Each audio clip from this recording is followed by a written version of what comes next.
पत्नी के ये केस पति पक्ष के ऊपर करने से उस पत्नी के ये बड़े अधिकार पूरी तरह से हमेशा के लिए समाप्त हो जाते हैं। पत्नी को ये अधिकार कभी भी नहीं मिल पाते हैं। तो ऐसे ये कौन से अधिकार है जो पत्नी के दहेज केस ये केस करने से पूरी तरह से समाप्त होते हैं, यही पूरी जानकारी इस वीडियो के अंदर मैं आपको बताने वाला हूं। पति पक्ष के 100% फायदे का ये वीडियो है। तो जो भी पति पक्ष के ऊपर ये केस हो रखा है उनको ये वीडियो बिल्कुल अंत तक देखना है, कहीं से भी स्किप नहीं करना है, क्योंकि ऐसी जानकारी हर जगह पे नहीं मिलेगी जो इस वीडियो के अंदर मिलने वाली है। इस वीडियो के अंदर वो सारी जानकारी मिलने वाली है जो आप चाहते हैं। तो अंत तक बने रह के फायदा उठाइए और इस चैनल को अभी तक सब्सक्राइब नहीं करे हैं तो सब्सक्राइब भी कर दीजिए और साथ में बेल आइकन को भी दबा दीजिए। तो चलिए शुरू करते हैं। तो वेलकम दोस्तों, मैं हूं आपको अपने एडवोकेट जितेंद्र। तो दोस्तों मैं आपको बताना चाहता हूं कि दहेज का झूठा केस करके आईपीसी 490 का या फिर बीएनएस 85 का या फिर इनके साथ में अन्य धाराओं का केस करके पत्नी अपने आप में खुश तो बहुत ज्यादा होती है कि ये केस करके वो पति पक्ष के ऊपर प्रेशर बना लेगी, उसको दबाव में लेके आएगी और अपनी मनचाही जो डिमांड है उसको पूरा कर सकेगी।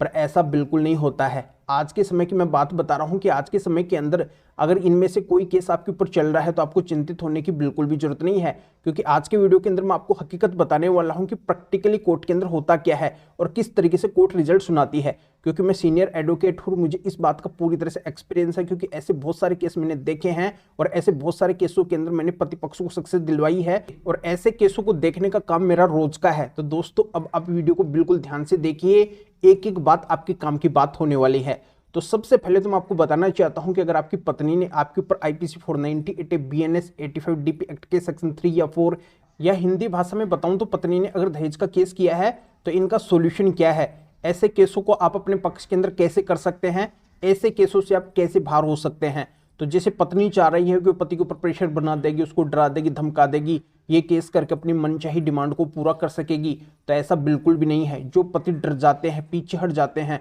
और पत्नी की बातों में आके या फिर पत्नी के प्रेशर में आके उसको एक मोटी रकम भी देने के लिए तैयार हो जाते हैं सेटलमेंट के तौर पे कि तू ये केस उठा ले, मैं तेरे को इतना पैसा दे दूंगा। तो दोस्तों ये सब कुछ आपको करने की जरूरत ही नहीं है, क्योंकि आज के वीडियो के अंदर मैं आपको एक ऐसा तरीका बताने वाला हूं कि अगर आपकी पत्नी ने या फिर बहू ने ऐसा कोई भी केस आपके ऊपर चला रखा है और इनमें अगर आप परेशान हो रहे हैं, बार बार पुलिस थाने और कोर्ट के चक्कर लगा रहे हैं, तो आपको अब चक्कर लगाने की बिल्कुल भी जरूरत नहीं है। क्योंकि मैं आपको बताना चाहता हूं कि आपकी पत्नी ने जो आपके ऊपर ये केस चला रखा है और इसमें जितने भी आरोप आपकी पत्नी ने आपके ऊपर लगाए हैं, तो इन आरोपों को पत्नी को खुद को साबित करना पड़ता है, उसको इन आरोपों के एविडेंस देने पड़ते हैं, सबूत देने पड़ते हैं, या फिर अगर वो मारपीट वगैरह बता रही है तो उसका मेडिकल पत्नी को देना पड़ता है। उसको ऐसे केस के अंदर time, date, palace, specific role वगैरह सब कुछ मेंशन करना पड़ता है कि आखिरकार उसके साथ में कब किसने क्या किया है। ये नहीं है कि वो जनरली एलिगेशन लगा रही है कि सबने उसके साथ में ऐसा किया है। उसको एक एक बात को क्लियर करना पड़ता है, एक्सप्लेन करना होता है, कोर्ट को समझाना होता है।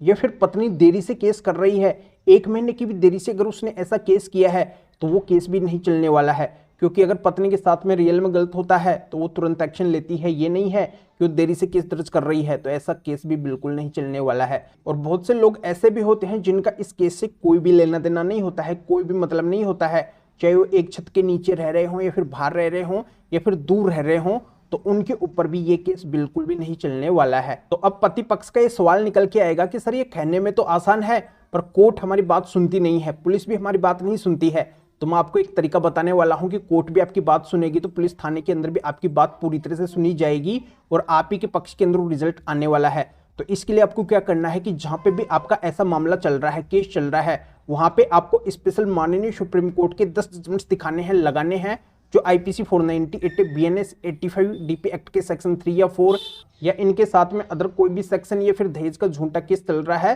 तो इनके अंदर आपका बचाव करेंगे 10 जजमेंट। इन 10 जजमेंट्स को लगाने से वो कोर्ट, पुलिस, थाना आपके पक्ष के अंदर आके खड़ा हो जाएगा और आपके पक्ष के अंदर रिजल्ट देगा और आपको बाइज्जत बरी कर देगा। क्योंकि ये 10 जजमेंट्स पति पक्ष के जजमेंट है जिनमें पति पक्ष को जीत मिली है। ऐसा जो भी केस पत्नी ने किया है वो पूरी तरह से कोर्ट ने खारिज कर दिया है। तो आपको बस इन जजमेंट्स को लगाना है। इनको लगाने से आपका ग्राउंड मजबूत हो जाएगा और उस कोर्ट को, उस पुलिस थाने को आपके पक्ष के अंदर मजबूरन रिजल्ट देना पड़ेगा। वैसे चाहे आप अपना टाइम और पैसा बर्बाद करते रहिए, कोई आपकी नहीं सुनने वाला है, पर एक बार अगर आप ये काम कर लेंगे, इन जजमेंट्स का अगर आप अपने केस के अंदर सहारा ले लेंगे, इन जजमेंट्स को अगर आप लगा देंगे, दिखा देंगे, थोड़ा सा कन्विंस कर देंगे, तो बस इससे आपका परमानेंटली सोल्यूशन हो जाएगा। ऐसे पत्नी के केस के अंदर आपको बार बार परेशान नहीं होना पड़ेगा, हमेशा की आपकी टेंशन मिट जाएगी। तो ये स्पेशल ट्रिक है, इसके बारे में आपको जल्दी से कोई नहीं बताएगा। तो ये 10 जजमेंट्स आपको कैसे मिलेंगे आगे मैं इस वीडियो के अंदर आपको बताने वाला हूं। अब मैं आपको सबसे मेन एक और बात बताने वाला हूं कि अगर ये केस पत्नी कर देती है, ऐसा अगर कोई भी झूठा केस पत्नी कर देती है, तो पति ऐसी पत्नी को नहीं रखना चाहते हैं।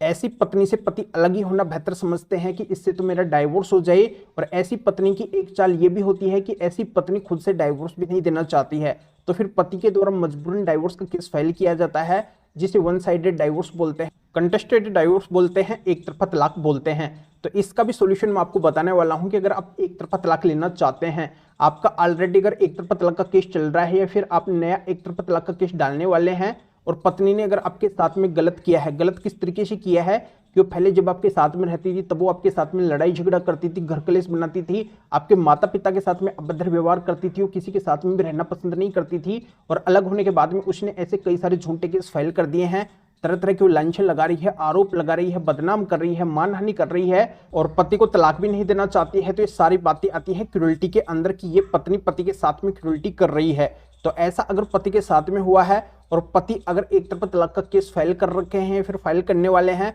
तो उसके अंदर बस पति को क्या करना है, माननीय सुप्रीम कोर्ट के स्पेशल 6 जजमेंट्स लगाने हैं। इन 6 जजमेंट्स के अंदर माननीय सुप्रीम कोर्ट ने पति को क्रूरल्टी ग्राउंड के आधार पर एक तरफा तलाक दिया है। तो इन जजमेंट्स को जैसे ही आप भी अपने एक तरफा तलाक के केस के अंदर लगाएंगे, तो आपकी कोर्ट भी आपको एक तरफा तलाक बड़ी आसानी से दे देगी। ज्यादा आपको एक तरफा तलाक के केस के अंदर परेशानियों का सामना नहीं करना पड़ेगा। जब तक पति अपने एक तरफा तलाक के केस के अंदर इन स्पेशल माननीय सुप्रीम कोर्ट के 6 जजमेंट्स को नहीं लगाएंगे, तब तक पति को एक तरफा तलाक क्रूरल्टी ग्राउंड के आधार पर नहीं मिलने वाला है, कोर्ट बिल्कुल भी नहीं देने वाली है। तो पति अगर अपनी हमेशा की परेशानी को मिटाना चाहते हैं और जल्दी से जल्दी अगर एक तरफा तलाक लेना चाहते हैं, तो ये स्पेशल ट्रिक है कि पति को अपने एक तरफा तलाक के केस के अंदर इन स्पेशल माननीय सुप्रीम कोर्ट के 6 जजमेंट्स को जरूर लगाना चाहिए, दिखाना चाहिए। तो दोस्तों अब मैं मेन टॉपिक के ऊपर चलता हूं। जैसा कि मैं इस वीडियो के अंदर आपको बताया था कि पत्नी के झूठे दहेज केस IPC 490 अटैक करने से उसके बड़े अधिकार पूरी तरह से समाप्त हो जाते हैं हमेशा के लिए। तो पत्नी के अधिकार कैसे समाप्त होते हैं, तो जैसा आपको पता है कि पत्नी अगर झूठा केस करेगी तो ये केस बिल्कुल भी पति के ऊपर नहीं चलने वाला है।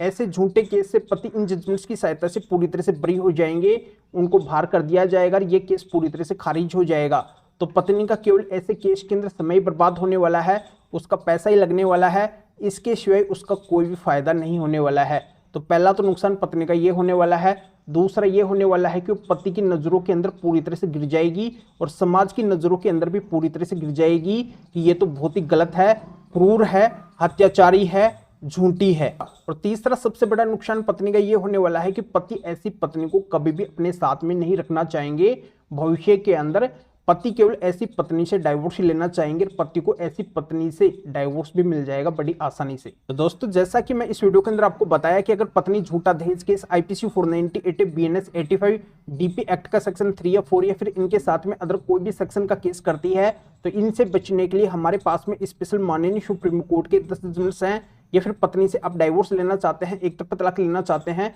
तो इस रिलेटेड भी हमारे पास में माननीय सुप्रीम कोर्ट के स्पेशल 6 जजमेंट हैं। तो टोटल ये 16 जजमेंट है। इन जजमेंट्स की अगर आप PDF कॉपी लेना चाहते हैं तो इस वीडियो के डिस्क्रिप्शन में जाइए, या फिर जो स्क्रीन के ऊपर आपको WhatsApp नंबर दिखाई दे रहे हैं, तो इस WhatsApp नंबर के ऊपर भी आप WhatsApp पर मैसेज करके और आप बता सकते हैं कि आपको झूठे दहेज केस IPC 490 ATA और तलाक से रिलेटेड स्पेशल 16 जजमेंट की जरूरत है। तो मेरे असिस्टेंट आपको WhatsApp रिप्लाई देंगे, आपको प्रोसीजर बताएंगे और फिर आपके WhatsApp पे ही इन स्पेशल माननीय सुप्रीम कोर्ट के 16 जजमेंट की PDF कॉपी भेज देंगे, यानी कि 16 जजमेंट की PDF कॉपी भेज देंगे, जिनको आप निकलवा के आपका ऐसा जो भी संबंधित केस है उसके अंदर लगा कर आप पूरी तरह से ऐसे केस से मुक्त हो सकते हैं। ऐसे केस के अंदर आप सक्सेस हासिल कर सकते हैं। या आप इस मैटर में फिर और किसी भी कानूनी मैटर में कानून के बारे में मेरे से अधिक जानकारी लेना चाहते हैं, मेरे से फोन पर भी बात करना चाहते हैं, तो भी आप इस WhatsApp नंबर के ऊपर WhatsApp पर मैसेज करके मेरे असिस्टेंट से अपॉइंटमेंट बुक करवा के डायरेक्ट आप मेरे से फोन पर भी बात कर सकते हैं। तो भी आप इस वीडियो को लाइक भी करें और शेयर भी करें, जो और लोगों को भी इस कानूनी प्रोसीजर का पता चल सके, वो भी इन स्पेशल माननीय सुप्रीम कोर्ट के जजमेंट के माध्यम से अपने केस के अंदर जीत हासिल कर सके। तो फिर आगे मिलेंगे आप न्यू टॉपिक के साथ में। आप सभी का बहुत बहुत धन्यवाद।